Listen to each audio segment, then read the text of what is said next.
A heart that understands.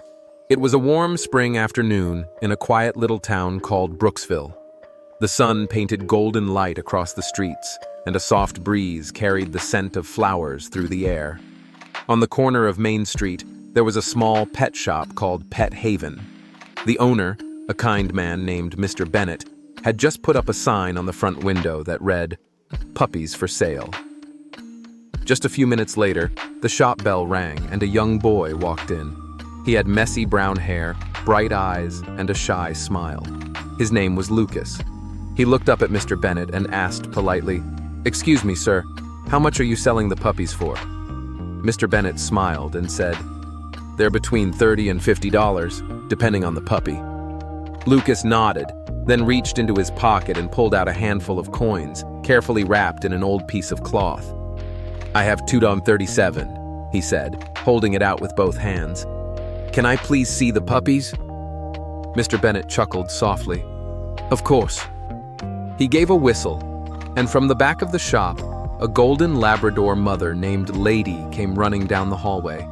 Right behind her were 5 tiny puppies, tumbling over each other as they played. But Lucas noticed something right away.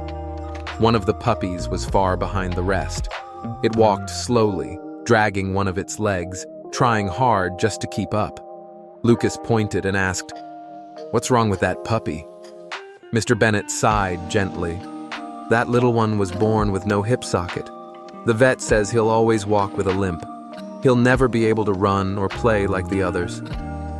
Lucas's eyes lit up. He knelt down beside the puppy and smiled. "That's the puppy I want," he said softly. Mr. Bennett looked surprised. "Oh, you don't have to buy that one. If you really want him, I'll give him to you." But Lucas stood up straight and looked Mr. Bennett in the eyes. "No, sir," he said firmly. "That puppy is worth just as much as the others. I don't want him for free."